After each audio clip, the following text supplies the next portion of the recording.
Ya, bismillahirrahmanirrahim. Kita lanjutkan mengenai pelafalan tebal sekarang. Jadi secara sederhana, pelafalan tebal ini kita seperti huruf O gitu ya. Jadi ketika dia harokat fathah, ini fathah misalnya, itu kalau pelafalan tipis itu seperti A dilafalkannya, tapi kalau tebal itu seperti O. Tapi apakah benar-benar dia O? Sebenarnya bukan O yang menyebabkan dia tebal, tapi karena tebal dia menjadi A, itu nggak bisa. Kita bilang A, tapi tebal. Po, nggak bisa kan? Jadi to. Kalau U, tu. Kalau ti, i, ti. Nah, ti, jadi tipis. Ti. Paham ya? Tebal tipis bisa membedakan. Jadi mirip O. To, so, do. Karena kalau kita kasih A juga nggak bisa. Sa. Jadi tipis. Bukan tebal lagi. Pa. To. Jadi O kan. To. Tapi lebih bagus to. Bukan to. Tebal banget. To. Tapi jelek. To. Jadi to. Toha. Ya, itu tebal. Tapi sekarang dalam bahasa ini adalah bagaimana kita melafalkan tebal itu. Satu, ya, bagaimana melafalkan.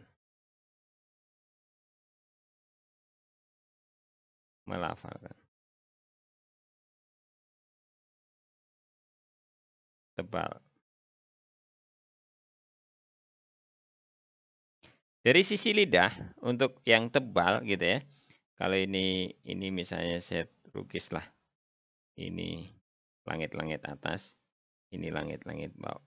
Ini bawah ya. Nah, lidah itu kalau tebal, lidah itu akan nempel atau naik ke sini. Ini lidah nih. Nah, gitu. Jadi daerah ini terserah nanti mahraj ujung lidah, mahrajnya akan ada di mana. Ya kan? Nah, jadi dia akan nempel di daerah sini dan daerah sini biasanya. Dua-duanya nempel. Karena susah sih kalau cuma tengahnya saja. Tapi kalau tengahnya saja nanti hurufnya akan berbeda ya. Jadi ada 3 yang nempel tuh sebenarnya. Ini misalnya ini A, ini B, ini C. Jadi ketika tebal itu BC dipastikan dia terpenuhi. Ya. Huruf apa yang hanya A saja naik? A saja naik ke langit-langit. Masih ingat? Huruf misalnya ini langit-langit ya. Kita punya langit-langit misalnya. Misalnya aja ya. Ini langit-langit. Ini gigi gitu ya. Kemudian lidah kita naiknya begini.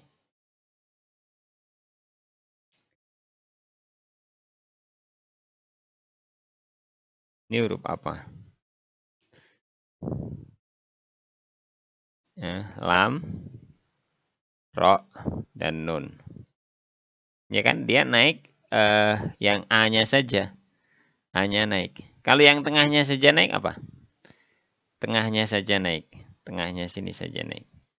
Tengah. Apa? Wal wastu fajimu. Jim, shinu. Shin, dan ya. Ini tengahnya saja. Ini tengah. Tengah saja. Ini tengah saja. Ini depan saja. Misalnya saya belum sebut depan. Ini depan saja. Ini tengah saja. Nah, kalau yang belakang saja apa? Belakang atau pangkalnya saja.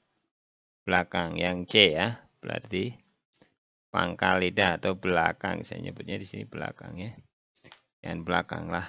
Pangkal aja. Pangkal lidah. Hurufnya apa?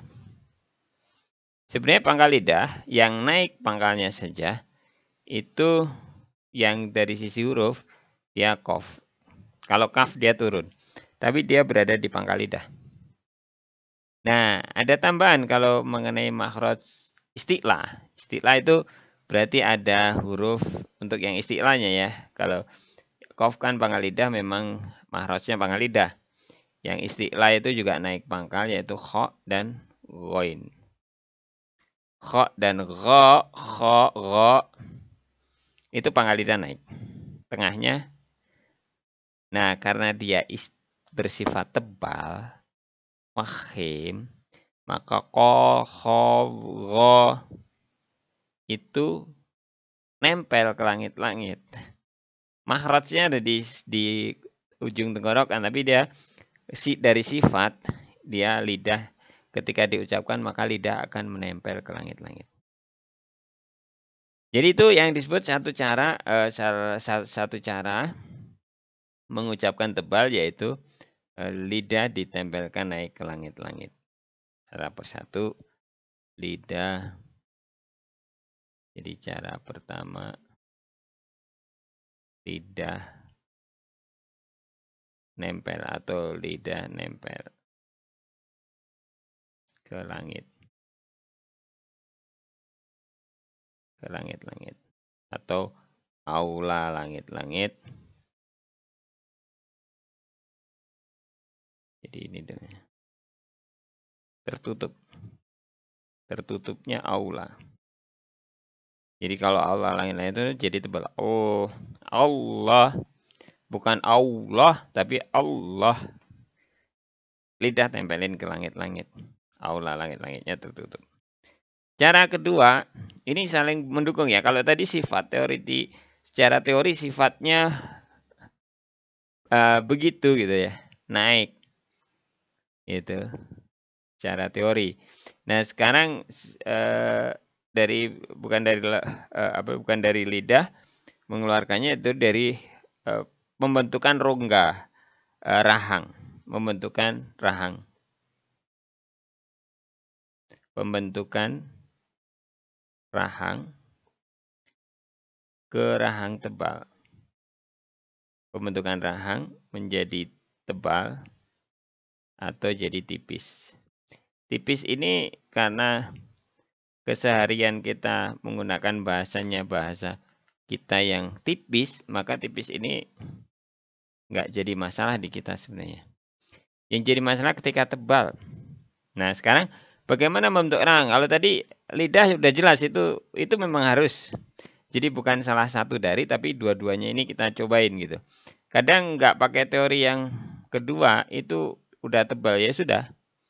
Karena ini diroyahnya teori saja. Ketika ada orang tidak menggunakan ini dan pengucapannya benar ya benar. Karena intinya adalah benarnya pengucapan, bukan taunya teori seseorang. Tahu teori itu akan menguatkan pelafaan, karena ketika lupa kita, tadi saya sadar nggak ya? Shotnya itu tebal. Enggak. Tapi karena tahu teori, oh iya harusnya begini. Langsung balik lagi. Nah, bagaimana menyiapkan rahang tebal? Itu kan problemnya. Menyiapkan rahang tebal ada dengan menggunakan kata misalnya nih. Korong. Anda ucapkan korong. Hafalkan. Hafal ini. Korong. Gitu. Korong. Nah, sekarang begitu. Go, ayo semua. Go, stop. Go. Nah, itulah rahang di mana posisi kita disebut rahang tebal. Gorong. Nah, ketika rahang kita di situ, siapkan rahang tebal. Kita belum bisa latihan dengan mengucapkan go, stop. Kemudian setelah kita berada di rahang itu, ucapkan huruf yang tebal.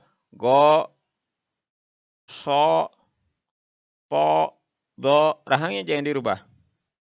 So, do, to, zo, go, ko, kho.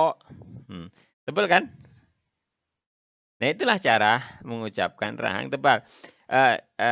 Kita siapkan rahang tebal gitu. Jadi gimana caranya? Latihan. Gorong, gorong. Nah, itulah rahang tebal. Anda latih. Nah, setelah Anda bisa menyiapkan rahang tebal, nanti masukkan ke huruf-huruf yang tebal untuk melafalkan rahang tebal. Demikian.